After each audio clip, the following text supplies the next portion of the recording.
And I think this is what you see with Maud. So she's a vulnerable young woman who's struggling, and rather than dealing with those struggles kind of head on in a way that's realistic, she's instead asking very, very lofty questions about what is my higher purpose.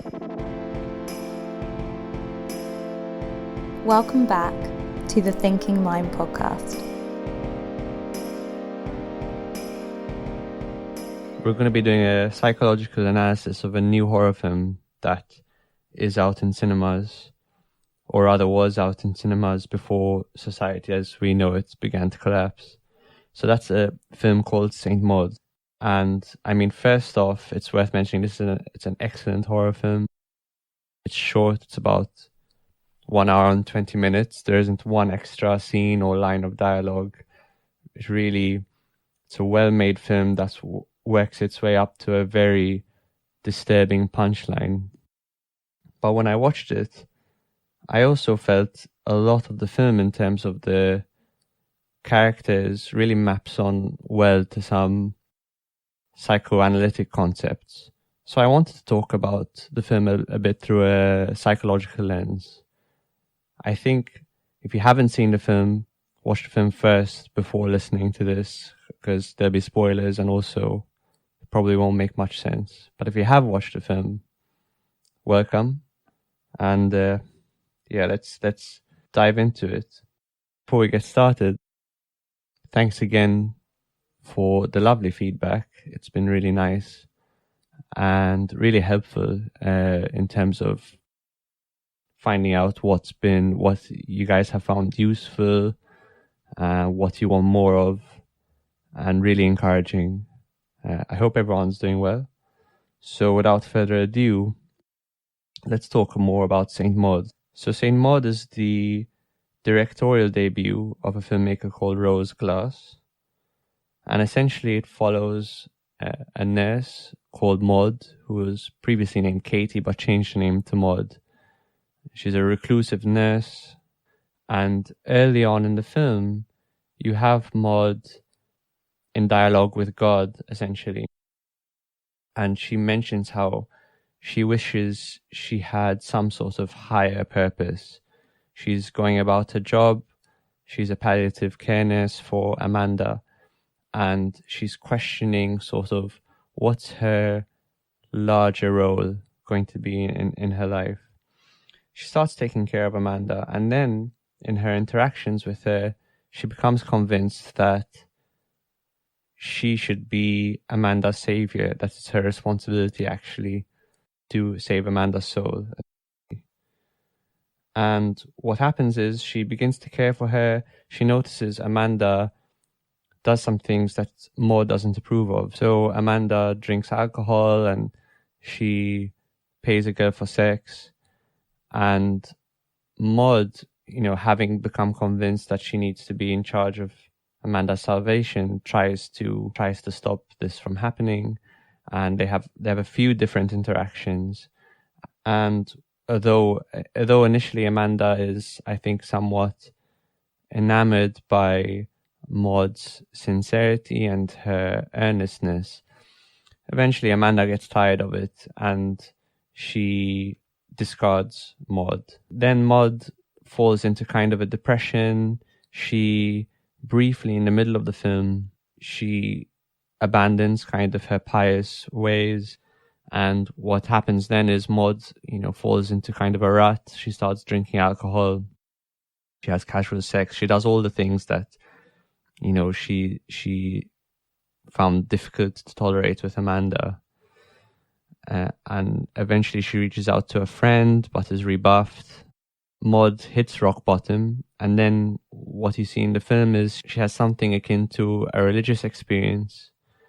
You see her levitating off the floor. And then she has renewed strength in her piousness, and she has a renewed sense of purpose again to save Amanda, to be responsible for Amanda's salvation. She starts to spy on Amanda from afar. She tries to befriend Amanda's new nurse. Eventually, she breaks into Amanda's house at night, wakes her up from her bed. They have another conversation. Again, Maud makes another attempt to try and save her. And what you see in the film is Amanda insults Maud and then appears to have become possessed by some kind of demon. And then Maud stabs Amanda to death and then lights herself on fire. And that's the end of the movie. Now, I'm going to interpret this film with the idea that nothing supernatural has actually occurred, and everything that seems supernatural is just happening inside Maud's head. And we'll see if we can make sense of Maud's behavior and actions and her psychological attitudes, why she is the way she is and why she acts the way she does. So from the outset, you already get the sense that Maud is troubled. She's isolated. I think from one of the first scenes, that something definitely very bad has happened to Maud, but you don't know really what the details are. So it's already interesting that in the first few scenes, Maud is having this dialogue with God, and the sense of the dialogue is, I'm destined for a higher purpose. And how can we make sense of this? In psychoanalytic thought, there is such a thing as a defense of omnipotence, or rather like a striving for omnipotence. And this is understood as an ego defense. So this is the idea that sometimes as human beings, particularly when we're very young, we feel very fragile. And of course we are fragile, particularly when we're children. We're fully reliant on our parents.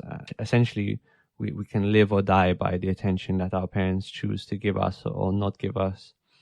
And one of the ways it's posited in psychoanalysis that we deal with this immense sort of vulnerability, there's many ways, of course, but one way is a kind of omnipotence defense. And that's where people psychologically assume a role of being somehow more powerful than we actually are, to protect us from the sense of vulnerability.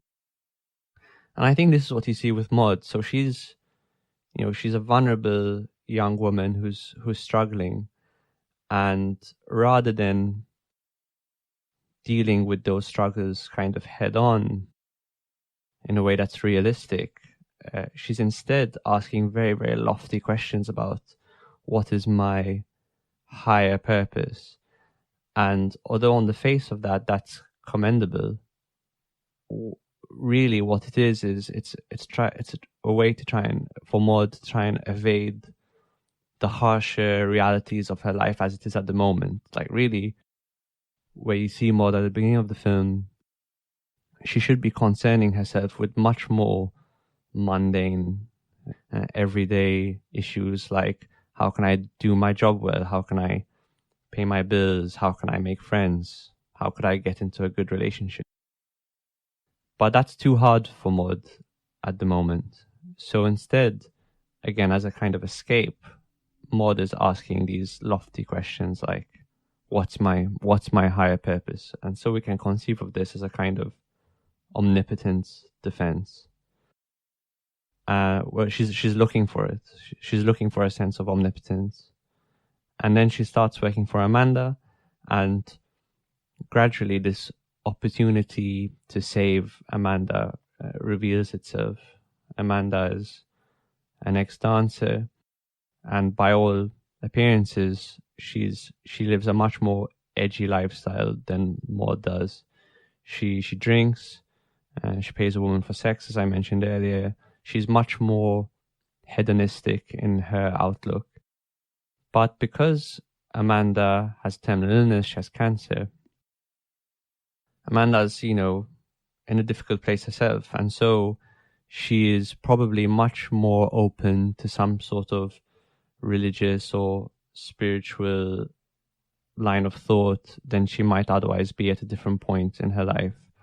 And I think she finds Maud's sincerity and her earnestness quite seductive. And in the beginning of the film, the first act, you see Maud and Amanda having some quite close, intimate moments. There's a religious overtone, but a kind of a sexual undertone.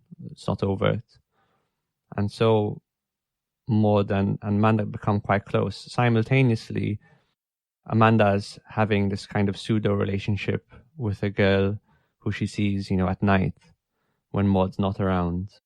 And you can see how Maud's overt reaction to that is one of pious disapproval, but the undertone is she feels rejected and she feels abandoned because she's developing this closeness with Amanda and she doesn't have any other people that she's close with. And the sort of things that Amanda is engaging with are a direct affront to Maud's attempts to spiritually save Amanda. So Maud then just tries to intervene and she tries to get Amanda's girlfriend to stop coming over. And that's sort of one step too far from Amanda, and eventually culminates in this fight at Amanda's birthday party, where I think Maud then slaps Amanda and she gets fired as a result. What happens next is very interesting, of course. So Maud kind of descends into this period where she kind of hits rock bottom. And really, this rock bottom period exposes what a defense everything before it was. So it exposes that this pious religious attitude wasn't really an authentic expression of Maud's self. Of course, it could be in another person, in another way. But in the case of Maud, as soon as Amanda rejects her, the whole omnipotence, piousness collapses, and she acts in the total opposite way. How can we understand this? So, again, in psychoanalytic thinking, particularly in the work of a neo-Freudian called Karen Horney, there's an idea that in an attempt to avoid dealing with our real self, what people do is they construct an idealized self. So in the case of Maud, her idealized self is this spiritually enlightened person. But the problem with an idealized self is it's fictitious and it's inauthentic, and normally it's impossible to enact consistently in the real world. And so people strive towards an idealized self, and they can be grandiose and narcissistic and self-righteous and all of those things. Eventually, in the striving, they fail, and then they collapse to a kind of denigrated self, and they collapse into self-loathing. So you can think about it as though there are two poles that people with a lot of neurosis tend to fluctuate between. They tend to fluctuate either between this idealized self where they're putting themselves on a pedestal and setting totally unachievable goals or states of being.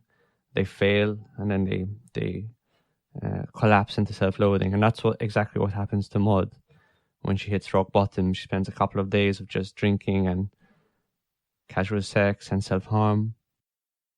It's also worth noting that she kind of self-harms intermittently throughout the film, even when she's acting more pious. And this is really, I think, a reflection of, the self-loathing that's always there, even when she is trying to enact this idealized self. Now, eventually, when in the midst of being at rock bottom, she has this kind of religious experience, and when you're watching the film, you see her essentially levitating, and there are fireworks in the background. And her pious self comes back. So she's hit sort of the peak of self-loathing, and then rebounds back to the omnipotent kind of defense that we described earlier, with a renewed sense of invigoration. And again, she's pursuing the same target. So she's pursuing Amanda, who she's going to try and spiritually save. Of course, now her strategies become more and more extreme, and she starts kind of watching Amanda and her new carer from afar, and then she kind of tries to befriend Amanda's new carer but gets rebuffed, and eventually she breaks into Amanda's house at night and she has a conversation with Amanda, and I think she's throwing these droplets of bleach on Amanda in an attempt to try and cleanse her. And then in the course of their conversation, Amanda kind of lures Maud in and gives her the impression that she wants to be saved again, but then finally rejects Maud with a cruel joke. And this rejection proves to be too much for Maud to handle. What you see on film is that Amanda becomes this kind of demon, like she's possessed, and Maud stabs her to death. Now, how I would interpret this, kind of along with all the other seemingly supernatural stuff that happens, is you could interpret it as Maud having a psychotic break. But what's more interesting than that is, again, what's happening psychologically. So why does Amanda rejecting Maud cause this anger and this violence? Well, again, the rejection is the shattering of Maud's illusion of omnipotence. And the omnipotence is just serving as a defense for this immense sense of fragility that Maud carries around with her, fragility and loneliness and isolation. So whenever Amanda shatters Maud's defenses like that, what it leaves for Maud is this sense of feeling very, very exposed, vulnerable, and humiliated. And then the immediate reaction to that is very often in people, when they feel so fragile, exposed, vulnerable, is anger and violence. That's often a reflexive reaction that people see. And you can see it in a lot of recent movies. So you see it in films like The Joker, which was released last year, where Joker's acts of violence are really preceded by intense humiliation and vulnerability. And you also see it in the movie Parasite, where, again, spoiler alert, the father at the end, he commits an act of murder after that final sense of humiliation and that sense of being made to feel small. And that's often that shattering of that defense and that feeling of vulnerability is often what precedes profound acts of violence. And you can even see it in the psychological profiles of some mass shooters, like the Columbine killers, for example, that they felt, chronically humiliated. So Maud murders Amanda, and then having done so, she goes to the beach in the town where she lives, and she lights herself on fire. And what you see when she does that is on one scene a sense of that she's finally achieved, through lighting herself on fire, the sense of ultimate salvation. And then the scene rapidly changes and you see for what it is, she's burning herself alive. And this is really the self-idealization and the self-loathing finally coming together in this culmination. The ultimate act of self-harm, initially feeling like the ultimate sense of salvation. So really, it's a very tragic story, obviously. And what it illustrates so nicely is the danger of relying too much on these ego defenses and of not facing reality for what it is. And it's hard for people to face reality. Maud's reality was not an easy one, yet it still did her way too much harm to escape from reality to the extent that she did, even though it might have been a good sort of short-term strategy to help her feel better. Ultimately, it manifested as total self-destruction. And there's at least one point in the film where you think things could have been different. She had a friend from the place where she used to work before the events of the film, and during the period in the middle of the film where she hits rock bottom, she calls this friend, and it's only by chance that the friend wasn't in a position to meet her, and the friend later reaches out to Maud again once Maud has kind of reconstructed this pious defense.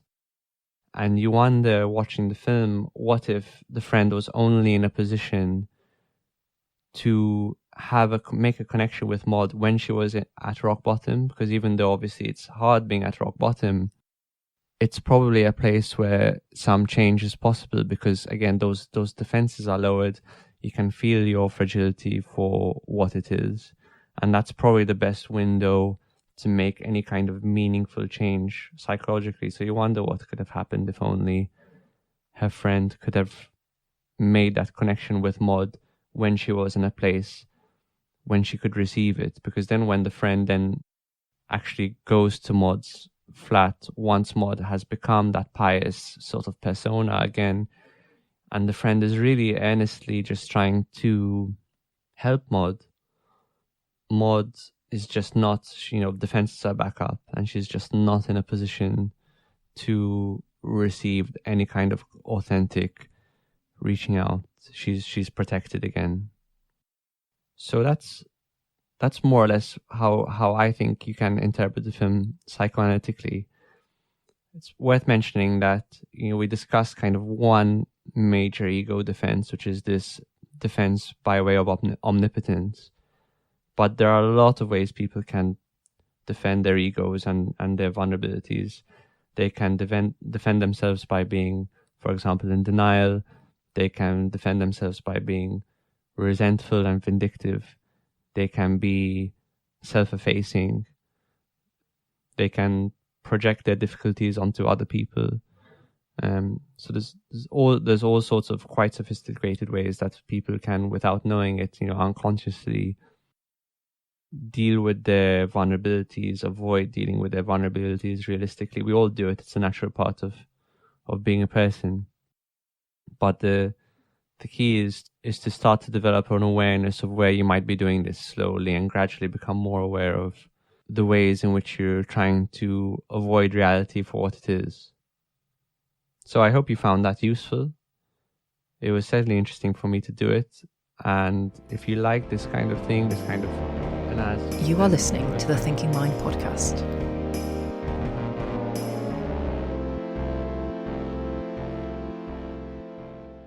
If you enjoyed today's podcast, we'd love it if you share it with a friend, or you could give us a rating on Apple Podcasts, Spotify, or wherever you listen. If you fancy it, you can even buy us a coffee to support the team, and the links for that will be in the show notes. Thanks for listening.